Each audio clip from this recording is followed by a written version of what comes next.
Welcome to The Sound of Economics, the podcast series by Bruegel, the Brussels-based economic think tank.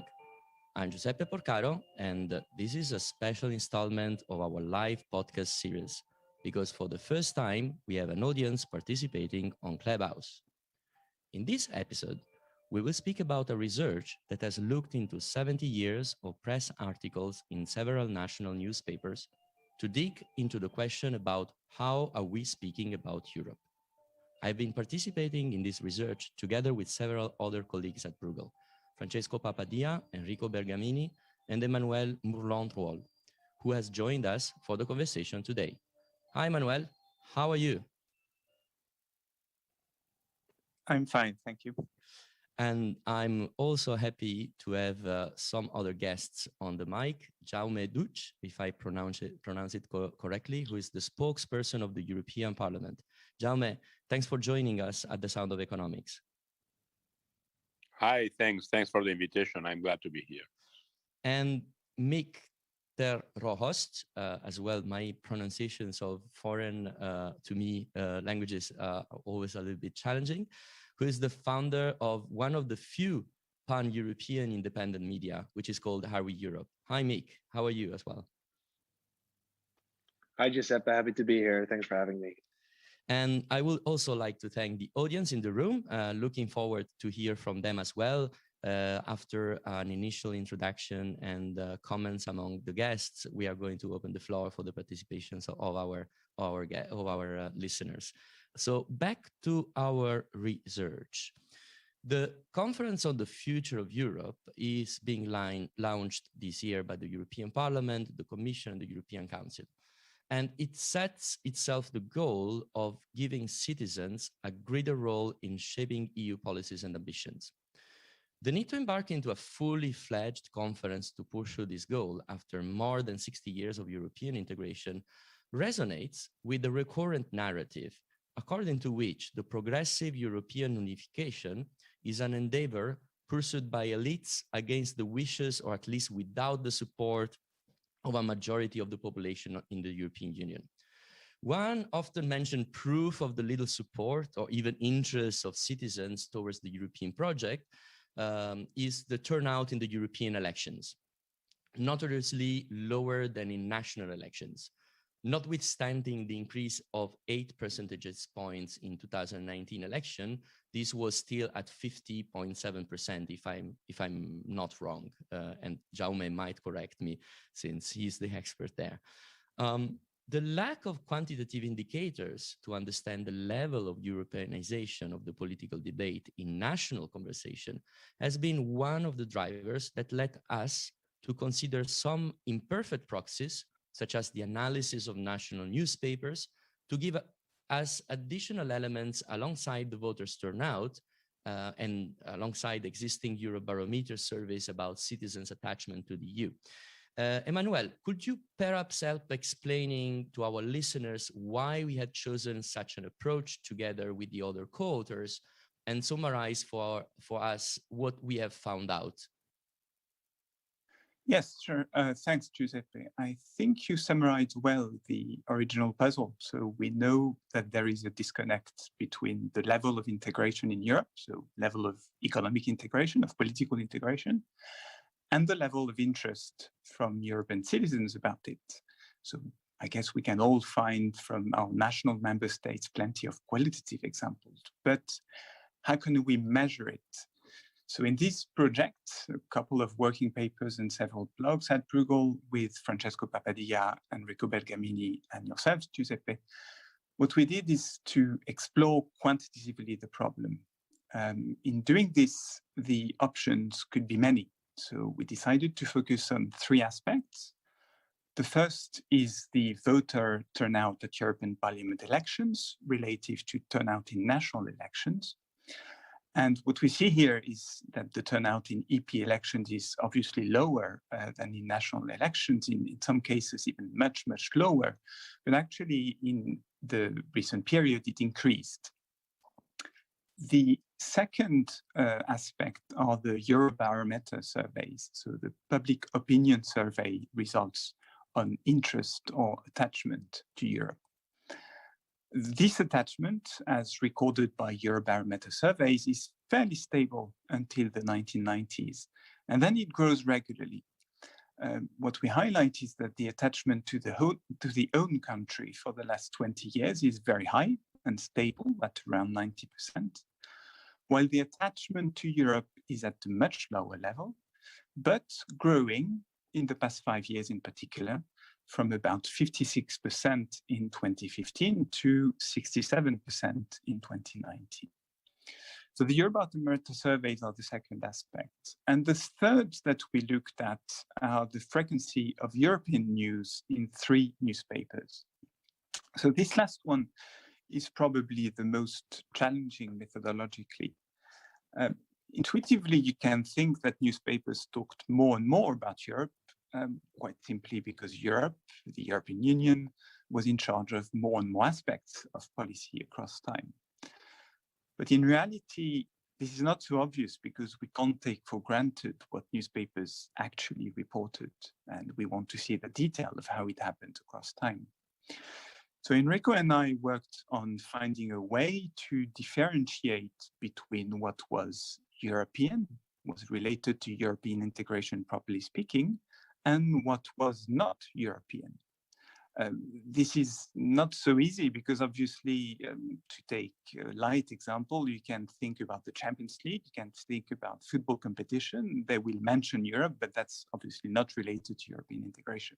So we need to differentiate between that kind of example, sports-related example, and what is really related to the integration economically and politically of Europe.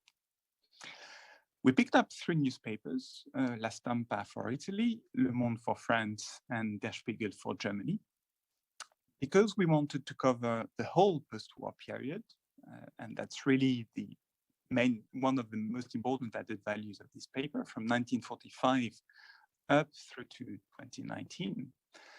We obviously couldn't read each of the articles and put them into the categories we wanted.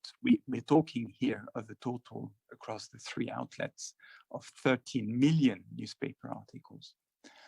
So what we did instead was to build a complex methodology to identify which articles referred to European integration and which did not, without being able to read them.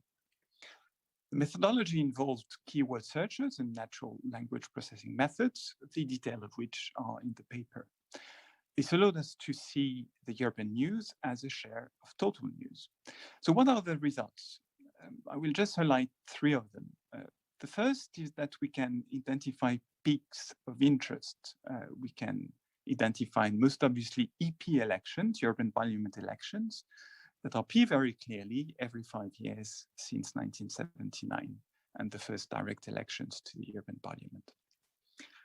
Secondly, we can spot some famous landmarks related to European Council meetings that obviously attract a lot of attention. Some G7 meetings, meetings of the 7 most industrialized countries, those that had an impact for European integration.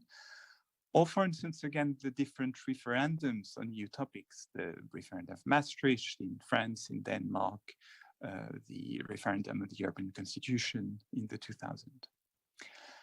And finally, and perhaps most importantly, in terms of general level of interest, we see overall a structural break in the mid-1990s.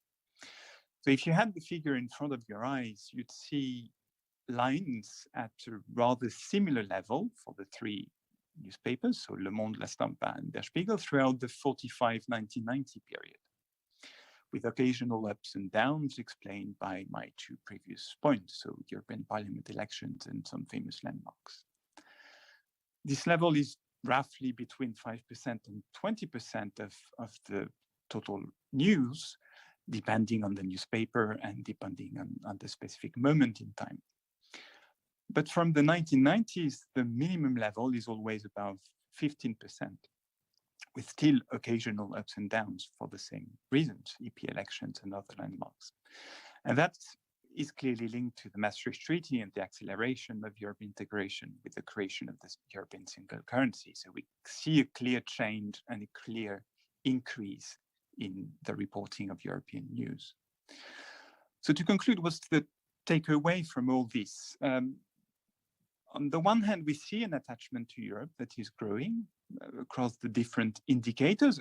Again, indicators that are not the only one and that have their limits, but we see an increase in the attachment that remains low, that still does not match the level of actual economic and political integration of the EU, but that is growing in particular in the last 20 years and in the last 5 years. And second, on the other hand, we see that the real game changer was the Maastricht Treaty in the 1990s and the move to the euro that clearly completely changed the dimension of integration dynamics in Europe.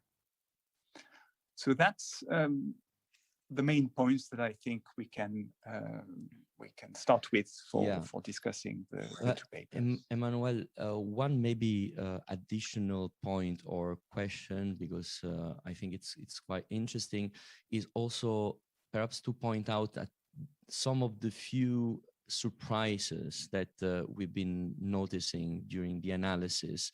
So you know, some of the things that we didn't expected to be there.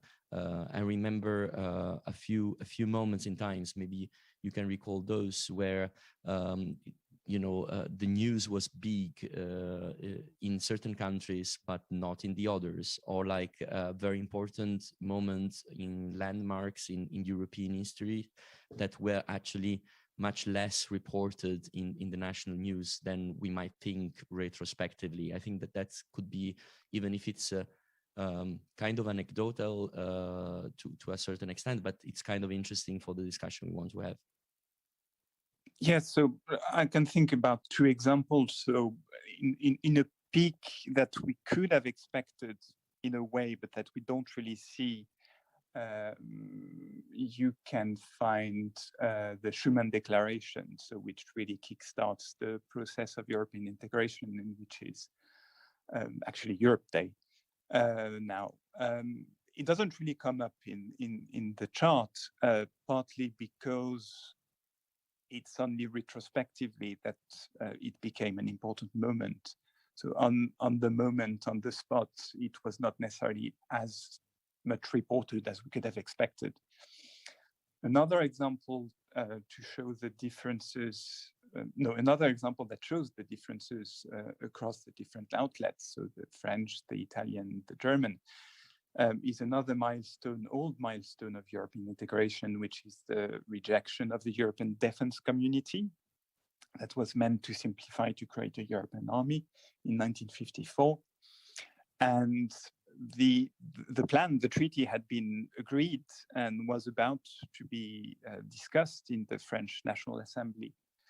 And the French National Assembly rejected the treaty and the whole negotiation collapsed. And obviously you see that coming across much more clearly in Le Monde rather than Der Spiegel or La Stampa. So we do see differences across different outlets. There is another reason that explains the differences that we see, is that obviously Le Monde and La Stampa are dailies, and Der Spiegel, which was the only German source that we could use, at least for now, is a weekly. Thank you, Emmanuel, for this. And on that note, Jaume, you have a very good observatory being at the European Parliament on all issues related to you know, the subject matter of European citizens' involvement into the democratic debate. So it will be interesting to hear what you think about our analysis, but also perhaps tell us more. I know we only mentioned it at the beginning, that one of the parameters that we wanted to confront, you know, this evolution of the news cycles with, but it was one of important parameter, was also the voters turned out. So it could be interesting to hear your perspective in general, but also from this kind of cross analysis that to know if it confirms or not our impressions. Yes, thank you very much. I hope that you can hear me, because now I didn't hear your last sentence. Is it okay? Can you hear me? Yeah, I can hear you, yes. Okay, good, perfect. So first of all, thank you very much for inviting me to this discussion that I'm sure will be really very interesting. As it is this report introduced by Emmanuel. Of course, I cannot agree more. I mean, if you need to find objective ways to show in the degree of interest of citizens on the European issues or the European Union as such, probably the three best possibilities are, yes, the turnout, the coverage by media, or how the media are informing on what happens at the European level, and then, of course, the Eurobarometer. I will come with some comments on these three ways or three means to understand the level of proximity between the citizens and European policies. The most important one, I think, is the turnout. I mean, of course, we know that the European Parliament is not exactly the copy-paste of a national parliament. We know that the interinstitutional setting in Brussels is much more complicated and in any case different from the national ones. So the European elections are not the national elections. You cannot pretend people going to vote in the same numbers, the same percentages for the European elections than for the national elections. And then, of course, you also have to take into account that not in each country, the percentage or the traditional percentage of citizens who tend to vote both in the national and in the European elections changes quite a lot. There are countries where for the national elections you can easily get 70, even 80% of people voting. There are countries where even for the national elections, the number of people is less than 50%, sometimes 30, 35%. So taking this into account, I think that in any case, when you compare the turnout of the last European elections, 2019, with the previous elections, there is an obvious change of trend, and by the way, a very clear one. It's 50.6% of people voted. This is roughly 200 million citizens who went to vote between the Thursday and the Sunday of the European elections. This is 8 more points than in 2014. In 2014, we got more or less the same percentage of people than in 2009. So I would say 2014 was the first year where there was no decrease or not real decrease in the number of citizens who went to vote. But then in 2019, there was a reverse trend with this 8 more points. And I think that what it's important also behind these 8 points, that this is not the result of a higher participation in a couple of countries. This is not a German effect or a Spanish effect or a French effect. This is an European effect because there was an increase in at least 20 among the 28 member states which voted 1 year and a half ago. And then again, this is the first time ever that there is an increase in the number of voters. So all the studies about the fact that this periodical decrease of voters means that there is a democratic deficit, or that the citizens don't care about the European elections, or that the European Union is becoming a fairer objective for the European citizens, I think they can now all be, let's say, classified because of the result in 2019. And then it's also, and I think it's important, is the symbolism behind the fact that 50.6 or 51% means a majority of citizens. For the first time since 1984, there was a majority of citizens who voted, and a minority, let's call it like that, okay, it's 49% of people who didn't vote, but it's the first time again since 1984 where a majority or more people vote than people abstain. And 1984, it's quite far. This was the European Union, I mean the European Community of the 12 member states. So comparisons are also difficult from this point of view. And then, of course, the question is why there was this higher turnout, and how do you link this to the media? Yeah, indeed. This was going to be my next question to you, Jaume.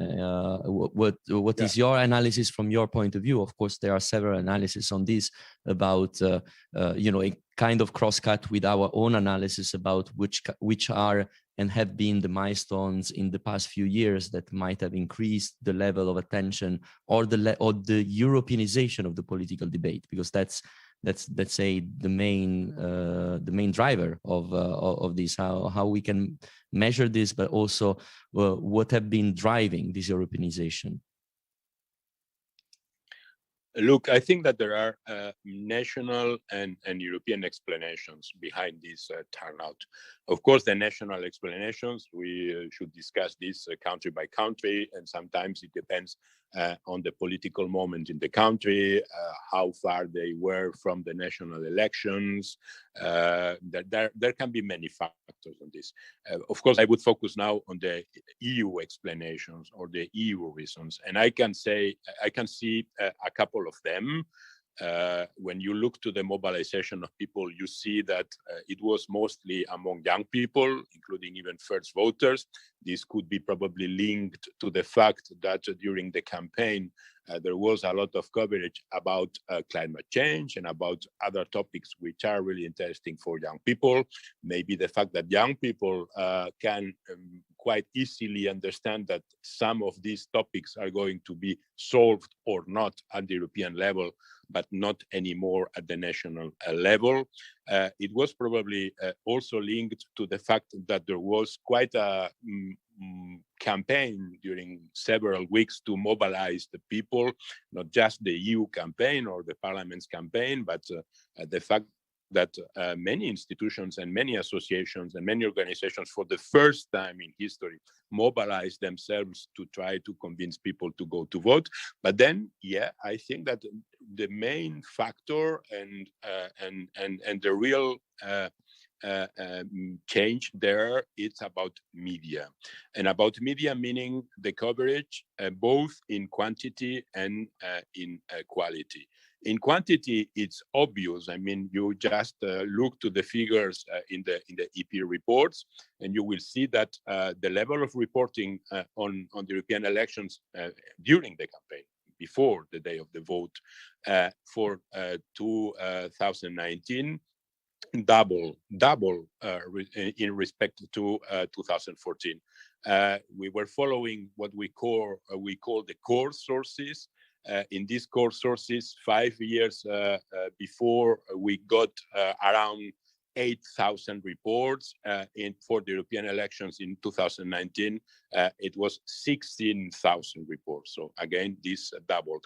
But I would say that even more important than the figures is the message, is the narrative which was behind this coverage.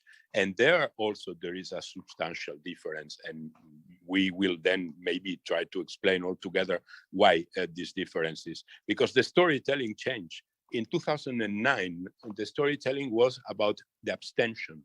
These are the elections where nobody takes part. These are the elections with the biggest abstention rate in the world. These are the elections that don't matter and only a few bunch of people are going to vote.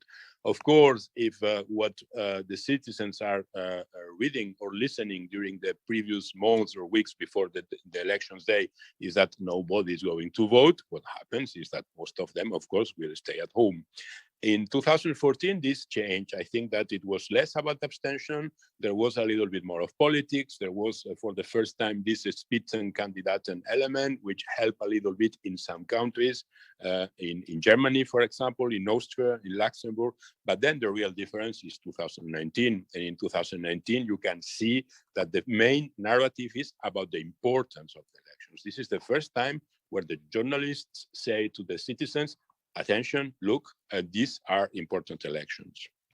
Thank you, Jaume, for this overview, which is extremely interesting and gives a very good perspective. And also it gives me the opportunity to, I mean, because you mentioned storytelling and you mentioned the framing, this is a very, very important element when it comes to what it makes a news, even if it's, you know, a reporting from Brussels, you know, about a specific news that is happening here. This reporting, what makes it European reporting, or what it makes it a national reporting, like a national news happening here in Brussels. That is one of you know, the very questions. And I virtually look at Mick, because I cannot look at him since we are only connected by voice. But I turn to Mick because one of the big themes or the elephants in the room of our research, but also in general of our conversations that we have also in several media of people that are interested in European policy and European communication, is the way media contributes to the public opinion. But especially the lack of a European media landscape. You know, in the end of the day, one of our measurement was also to look into the differences of how Europe is talked about at national level, in order to highlight the fact that even if some issues are common, like for example when there was the Euro crisis, for instance, there was a lot of reporting about the Euro crisis, but the way the reporting was made at national level was completely different and was a very national or even nationalistic. So you at Are We Europe, you are also advocating for the need for a pan-European public sphere. And I would be curious to know what you think about our findings. Well, okay, first of all, I think that, yes, there is in some way this sphere. Sorry. Jaume, this was for Mick. Sorry, excuse me. No problem. No worries, Jaume. You can go ahead. So, I'm totally happy to. But thank you for inviting Giuseppe, and thank you for sharing those interesting thoughts, Emmanuel and Jaume.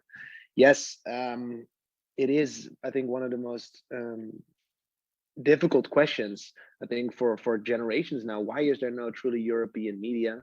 I know, for instance, I look at the audience, I see Gianpaolo, also from Fox Europe, also one of the big questions he's asking with their organization. I see Natalie Nougaret of like former mainstream media, like, or formerly at a big media like Le Monde and The Guardian. Like there are so many interesting initiatives popping up around Europe and the European public space, the media space, as you would call it. And that's also why I founded Are We Europe. I found this a glaring gap that there was between the coverage in national media or big players and the local media. There was just nothing in between regional, but also nothing above the national media that truly looked at the European developments.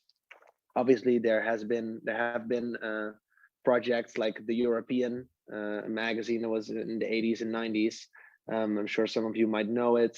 It's just incredible to see how difficult it is to set up something truly European. There's a lot of obstacles, as we all know: language, the market, defining the audience, reaching out over borders, but also defining topics that cross borders.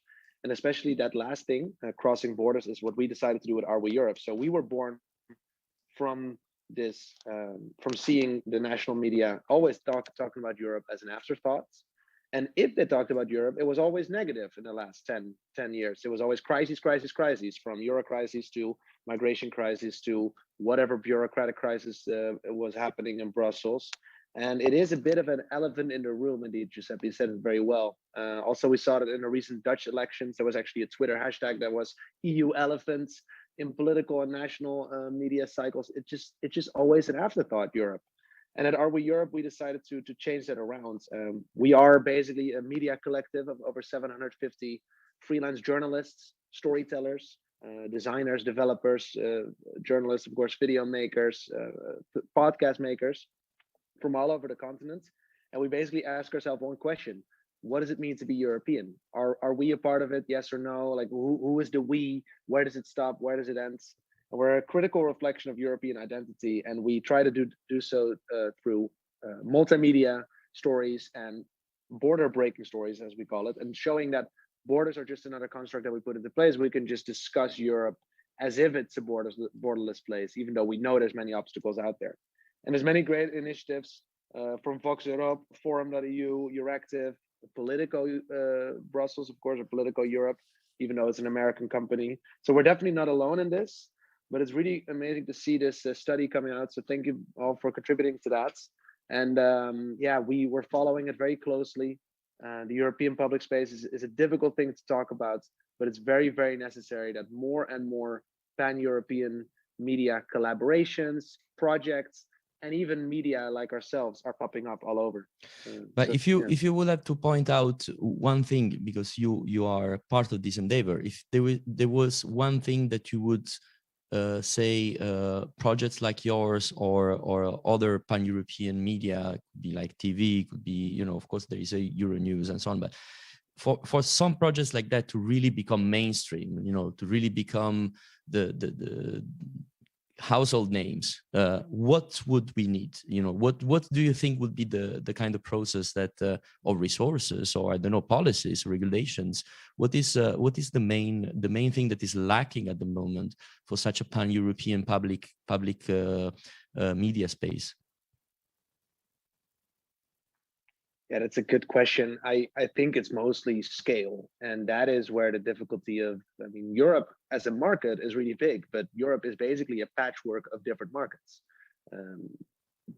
spreading out over languages, regions, thematic things, and like it's just not enough to talk about the EU. We need a European media that is broadcast on every television set across Europe. Arte is, of course, doing a little bit of that, and there is more and more coming up, but there needs to be in every television set and every radio station. There needs to be that one European national or European broadcaster. That's the scale you need to truly get that, but I don't think that is what is easy to set up at this moment, and maybe also not what is necessary, because another public broadcaster is also difficult to streamline that with the customer needs, and also the falling trust in let's say mainstream or big media organizations. So I really see cross-border collaborations between this this range of smaller media as the way forward, and then like hard-hitting investigative journalism things, like for instance the Panama Papers or things like that. I think that could really show that, hey, our problems don't end at our borders. We need these collaborations across borders, and that I think will be, that can feed back into the media that regular media news consumers, but also young people, of course, on different platforms are consuming. And I think it's not you shouldn't come up with one new project that encompasses everything, but it should be this one sort of like feeling of what a European story or what a European journalism is, that should seep into this amazing wide range of smaller initiatives that are out there. So it should be more defining European journalism and letting that seep through on all levels of news consumption and media, I would say. Thank you, Mick. I would like now to open the floor for remarks, questions, reflections, additional comments from the audience. So the drill. You need to raise the hand, and I will allow you on stage for the mic. Don't be shy.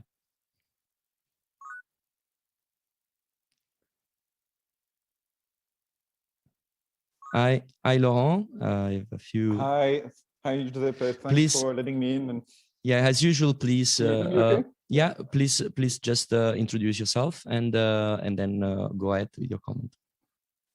Yeah, thanks. Thanks, Giuseppe, for the conversation and for letting me in.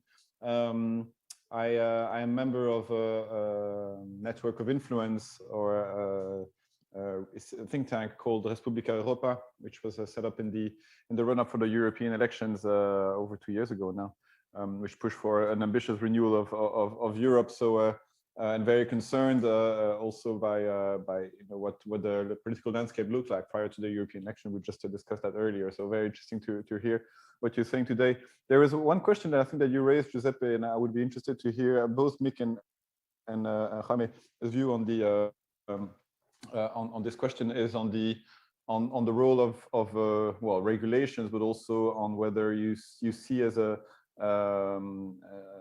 a positive element to have European funding for public money or public regulations or set up in place to support the creation of pan-European media, or whether this is a curse more than a blessing to have this framework, financial support to media, which in itself may pride itself from being independent and being autonomous.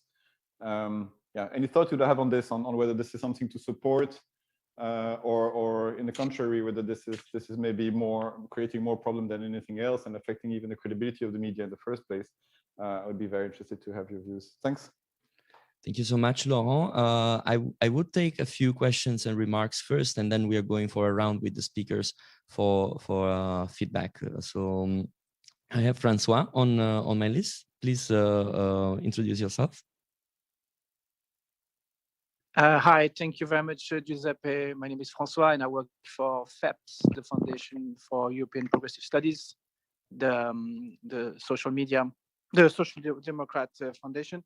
My reflection is mainly about what we're living right now, the pandemic, and how much it's contributing to bringing Europe in our media landscape because of the coverage, because trying to explain what the Commission is doing with the vaccine program. So I think in comparison to a crisis moment like the Euro crisis, the migration one, there is a lot of work done by journalists to explain the processes of how the European Union function. I doubt that we got so much extensive reflection about how Frontex works, how Dublin mechanism works, or even the ECB work. So do you see that having an impact also on the development of a European public sphere? Thank you. Thank you for your reflections. I keep the round. Nathalie, please.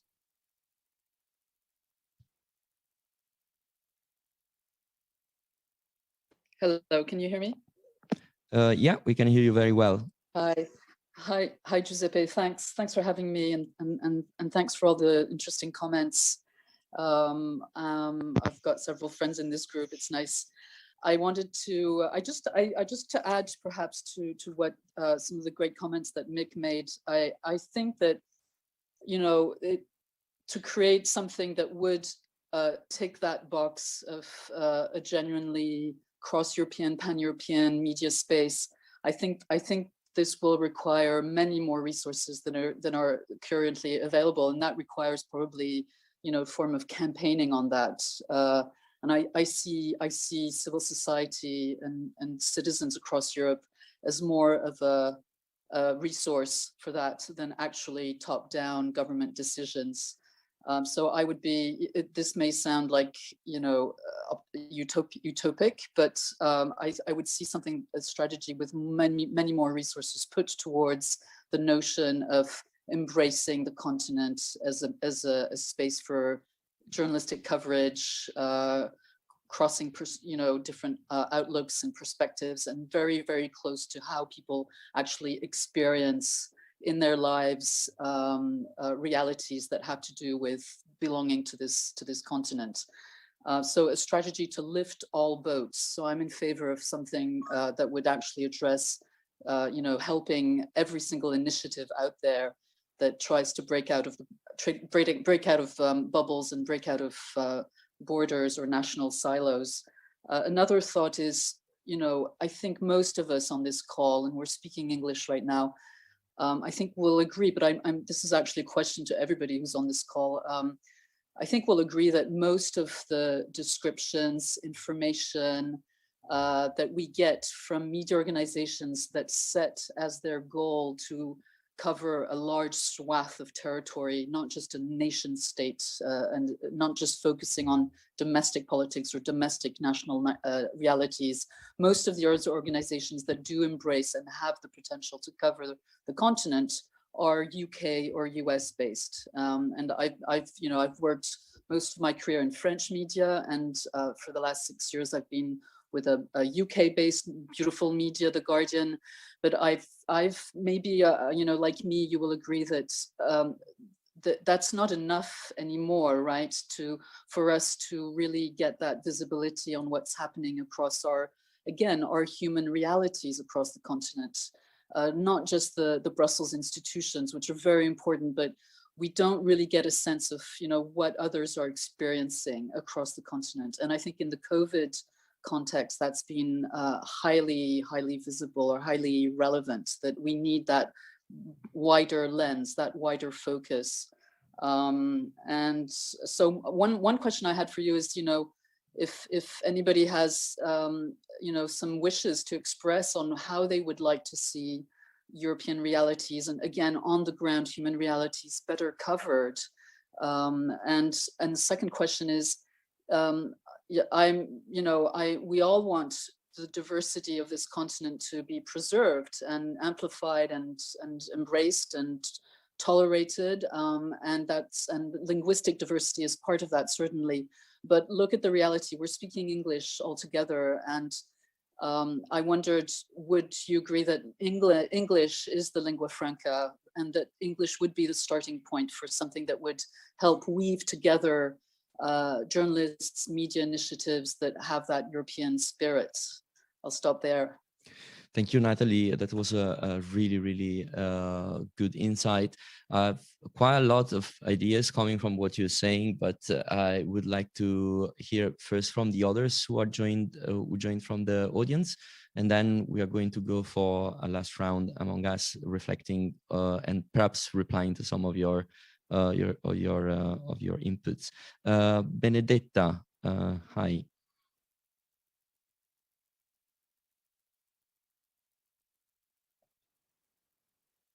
Benedetta, are you there? Yes, sorry, I had a problem with the mic. Good morning. I had a question, especially for Jaume, but not exclusively, on the conference on the future of Europe, as I am following this dossier for the European Committee of the Regions. My question is, are you monitoring somehow how the media are presenting the conference, and the first perception? What is the first perception of the citizens about this initiative? What is your impression about that? I think that this kickoff moment of the conference is very important to build the right perception in the citizens. So I would like to know if you already have some information on that. Thanks. Thank you, Benedetta. And Angela. Thank you. So I'm a lecturer in the University of Glasgow and a historian of European integration processes. I had maybe a comment / question, which ties together the elections and the let's say way we vote for the European Parliament, and this question of the pan-European space for the press and communication about Europe. And my impression is that we continue to think nationally because the means are national. So when we vote for the European Parliament, we do vote for national political parties, the usual ones, which then will decide more or less after the election where to position themselves in the European Parliament groupings. And I think a sense of being European and voting for European things would only be prompted when we got to vote for European political parties.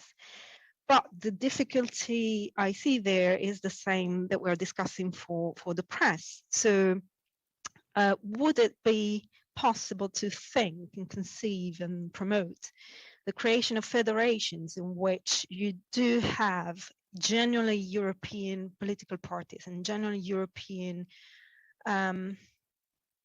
press media, which then have their own antennas or their own branches at national level that would allow to think at the European level while at the same time communicated in the local languages, so preserving that diversity, which is important and is a resource.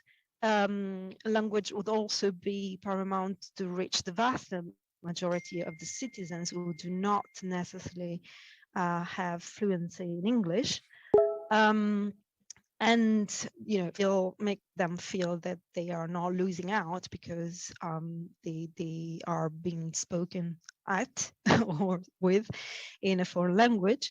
And for the press and these sort of political parties, it will be possible to agree on the content which would be at the European level and concerning European affairs, and then ripple that into national audiences. And the last part of my comment is about the press that could be done. I'm not a specialist at all, but I can see the problem you're pointing at in terms of resources. Could it be possible to think in terms of consortia, or like the FEPS that was just mentioned, in terms of federation? So there are some media, some newspapers already generally thinking in European terms and generally interested in doing that even better. Could they gather together in a permanent structure, which is a consortium, and then add that branch to their activity rather than creating new big sort of media corporations? Thanks. Thank you so much, Angela. And I have Chloe and Gianpaolo. I would like kind of ask you to speed it up a bit because we are kind of run out of time, and we would like to have also a bit of a reaction from the speakers before closing. Yeah, absolutely, Giuseppe. Hi, everyone. My name is Chloe. I am an environmental justice activist, and I recently launched a podcast which is called The Burning Case, and the idea is to bring EU politics mainly to the general public and especially to young people. And I mean, I think it's super interesting, everything that has been said on that panel and by people from the audience, but I think that the complete shift in storytelling hasn't necessarily been really addressed. And we've been talking about the EU for years and years and years, and that is mainly due to the fact that national governments are very, very happy with using the EU as a scapegoat a lot of the time for what's wrong at the national level. So for a very long time, the people in Europe, the citizens, have been considering the EU as, sometimes a source of problems or a source of over bureaucracy, which, let's be honest, is often very true. So I think until we address this, well, first of all, this complexity, but also this need for a complete and radical change of narrative, then we won't get the people interested. And we can see it with the way the Conference on the Future of Europe is communicated. It's outside of the EU bubble. I don't know anyone who has heard about the Conference of the Future of Europe. It's still very much something that is happening in Brussels. And until the MEP do that work of going back to the national country to talk about it, but also until there's this change of narrative that presents Europe as a source of opportunities rather than a source of problems, but also as a diverse, inclusive place where people actually recognize themselves instead of being very, very closed and very much not diverse and not inclusive, then all these ideas about creating pan-European media, about spreading the message, I mean, I see it very much hitting a wall. And what we are seeing right now with the podcast, for instance, is that there is a real interest about knowing more about the EU institution and what's happening, the behind the scenes, the political work. But there's also, as Nathalie was saying, a real interest in addressing Europe and understanding Europe from a grassroots level and the experiences that Europeans have. So this change of narrative, for me, it's very much the source of it all. So I was wondering what the panel were thinking about that. Thank you, Chloe. Yeah, you're completely right on this, but I mean, I'm for sure I want to hear back about the conference on the future of Europe, because there was more questions on this. Gianpaolo, and then unfortunately I have to close the floor, the mic, because we are going to run out of time. So we still want to have a little bit of time for comments. So Gianpaolo, please. Yep. Thank you. So I'm Gianpaolo Accardo, the co-founder and editor-in-chief of Vox Europe, a pan-European media in several languages. So from my experience, what I see is that there is very little interest from national legacy media in getting pan-European or reaching a pan-European audience, basically because they know very well their own audience, their own national audience, and there is very little interest in getting to reach other audiences simply because they cannot monetize them, or it's very hard to monetize them. And then there is also the reason, the question of translation. If you want to reach an audience which is not in your own language, you have to translate, and translation is very expensive. Really, it's really major costs. Actually, currently the only real pan-European media are English speaking, of course, because English is the lingua franca of Europe, but their interest in pan-European news or getting a pan-European angle for news is very little. I mean, both the Financial Times, the Economist or the Guardian are read all over Europe, and they sometimes deal with European news and issues very well, but they are really targeting their own audience, their own domestic audience, I would say, rather than audiences localized in other European countries. And also localization is a major issue for pan-European news, because the way news are consumed in France are different from the way they are consumed in Greece, for example, and you have to adapt news to those public, and adaptation also comes with a cost. So as a conclusion, I would say that getting pan-European is something worth doing. Legacy media won't do it because it's too expensive, and this is why there are many small grassroots, I would say, initiatives like the ones that were mentioned, Our Europe, Politico, Vox Europe, or Café Babel, and so on, which are very much committed and in many languages, and that have a true pan-European angle, but they are rather niche than the large legacy media. Thank you, Gianpaolo, and your reflection somehow goes hand in hand with what Natalie and Mick have been discussing about somehow. I guess this is not by chance, giving the background that the three of you have. I would like to give the chance to react to the many and interesting inputs that you all have been giving to our room and our podcast live. Thank you so much for making it lively, and also to bring fresh and different perspectives. Just from my side, I have just a couple of things I think that were said, and I wanted to reiterate. The first thing with Mick, but not Natalie as well, and to a certain extent, also the others have said, is the fact about making the news interesting for the people.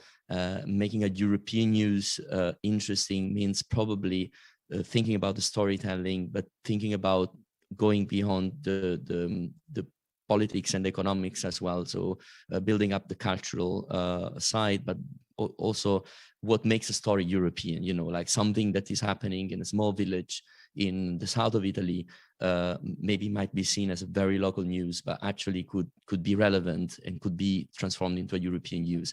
I think this kind of turnaround about how and what is European, and someone mentioned, I mean, I think Francois mentioned the pandemic and the way some local news are becoming all of a sudden speaking to everyone. So I think that this kind of new way of looking at the different levels and the different storytellings regarding the news is extremely important. So that's one element. The second element about the media and the language, definitely a big challenge, as we know. I think that there is an interesting and perhaps a bit under the radar experiment that is under our eyes, and it's happening, and I'm noticing it more and more on one media, which is of course it's privately owned and it's American. But I speak about Netflix. I mean, one simple piece of legislation from the EU that basically requires that structures like Netflix needs to have a certain percentage of the production in Europe. It's been allowing to have a lot of products which are European and are, you know, crossing the language borders with subtitles. Now I know that not every media can have the same level, but I think that this kind of experiment that is happening on Netflix could be at least as an inspiration for a media landscape that is going to be more and more multimedia, more multi-layered, but also, you know, going to the question about how is this only a matter of funding or not. There is also like some regulation sometimes, and in that case, the regulation on media has been helping at the European level for the issue of Netflix. But I will stop here. That were my let's say replies and comments on what was said. I would like to hear from Emmanuel, Jaume, and Mick, as you know, both replying to what they heard in the room so far, but also trying to give their kind of last remarks so that we can go slowly towards the end of this episode. Who would like to start?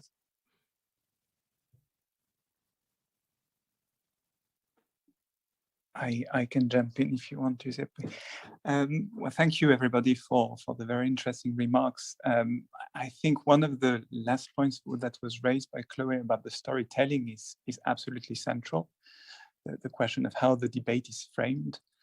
In a way, it's unavoidable because we talk more often than not about crisis. So it's in a way a very classic story of talking about the trains that are delayed or late, not the trains that arrive in time.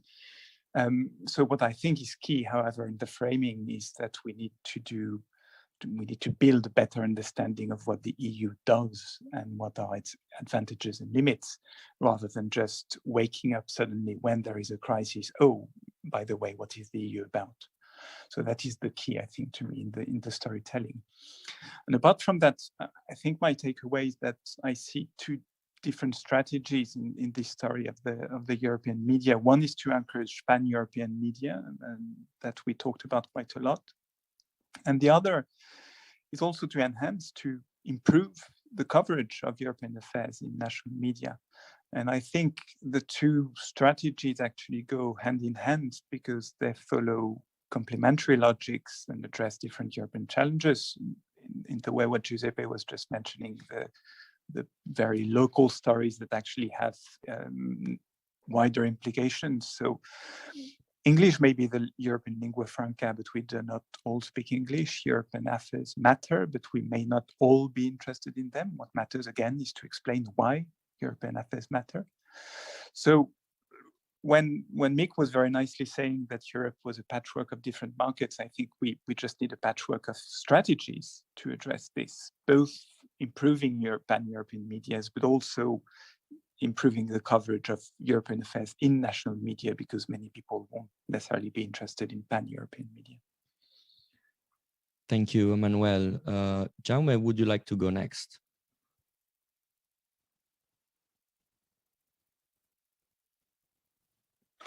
Yes, of course. I'll try to be very brief, but I think that we could discuss at least 2 more hours on this. From my side, first of all, yes, of course, we have to try to help to create all these pan-European media when possible. But I don't think that this is the solution. If what you want is to create a closer link between the citizens and the European Union, because at some point there is a little bit of artificiality in this solution, and also because you will probably create kind of niche, I would even say an elitist niche because of the language. I tend to agree with Emmanuel and with Chloe, maybe, that this is more about how the national media reports on European affairs. And maybe the first thing, and this is also linked to the framing, is that you don't need to announce that you are going to talk about Europe each time that you talk about Europe or you inform about Europe. Europe is part of the national politics, and the best you link the national and European levels of politics, the best it will be reported, and the best it will be interesting for the citizens. You have also to avoid, I mean, this distinction. Now this is national, now this is European. I mean, when you talk about migration or you talk about women's rights, why are you going to do this or to try to place this difference every time? I agree also with this idea about the human realities. Yes, I think that we could try, and this is, I think, what the parliament is also doing, even with its own grant scheme, is to promote European stories, human stories in the national media and in the media which are really consumed by most of the citizens. And national media, sometimes it's the local in the regional media. It's not the big newspapers or online media in the capitals. It's also about how do you report, and this has been said. Of course, because of the fact that most of the information comes from the correspondents in Brussels and that they have to choose among 10, 15, 20 daily news, at the end of the day, the reporting is the reporting about the crisis. It's the reporting about what doesn't work and not about all the things that are decided in a positive way in Brussels, which means that this European information cannot be only in the hands of people in Brussels, must be in the hands of the news desks in the countries. And I think that this is also a line where the institutions can do a lot. Very, very briefly, of course, this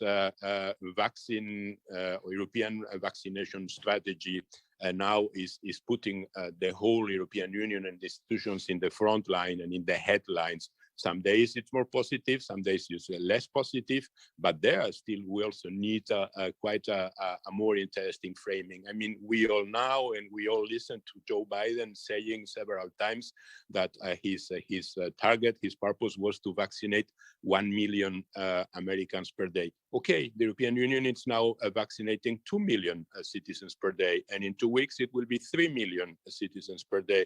These are, in my opinion, the messages that are still lacking. And on the conference, of course, Benedetta, right now there is small coverage. It's very bubble, very Brussels. By the way, it's quite, I would say, skeptic about what this conference is going to produce. But I'm not, I would say, I'm not surprised because the conference didn't start yet. Until now, it has been just about a lot of discussions, very internal, very interinstitutional. So you cannot expect the citizens being interested about something that didn't start. The platform is going to be launched on Monday. So I would assess the success in media terms or in media coverage of this conference starting from next Monday. Thank you. Thank you so much, Jaume. And last but not least, Mick. Yes, wow, a lot to talk about, of course, a lot to reflect on. I'm going to keep it quite brief. I heard some things about, well, I really liked your last point, Jaume. Like, it shouldn't be announced that you're talking about Europe. And that's also what we are trying to do. We're trying to erase those borders, not by ignoring them or saying they don't exist, because there are borders, both physical borders, as in geographical borders, and obstacles or borders between social class, between regions, between language, between education, between all these things. So we're not ignoring them, but we're going to try to focus on the things that overlap and cross these borders. Again, both physical and metaphysical. So I really agree with what you're saying there, Jaume. I heard one point, I think it was the first question from Laurent about EU funding. And it is, I think, would definitely be a blessing in disguise. I think for two reasons. One, it will always be equated with the EU, and you will not in any form steer back Eurosceptics by having an EU-funded public broadcasting system, even though I think they have money and they should invest it, but they should give it to local, non-EU, slightly tinging propaganda-ist media initiatives. And two, I really think we should take away talking about the EU from the media. It's again, like, I think it should be about culture, it should be about stories, it should be about fun stuff, it should be about entertainment, it should be on TikTok, it should be on Instagram, it should be podcasts, YouTube. That is where you're going to get the next generation of people who are like at best ambivalent about Europe, and we should try to show them that there's a really vibrant community of people all across the continent, and that's what the journalism should be about. And then obviously as well, hard-hitting investigative journalism about all the problems that the continent is facing.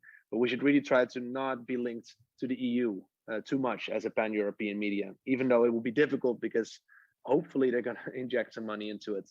So I think that's a difficult nut to crack. Mostly, I think it should be about collaboration between all these initiatives, because there's so much good stuff going out out there, and we need to raise all boats or lift all boats, as Natalie also said. That was really a good expression. Thank you, Giuseppe, and everyone.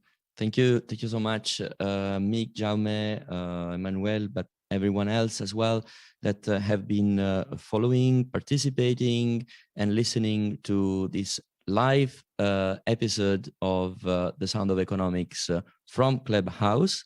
I would like to remind you that you can read our series of blogs and papers regarding our research around Europe in national press on our website, www.bruegel.org, alongside the full library of the open access analysis and studies by all our scholars. So until next time,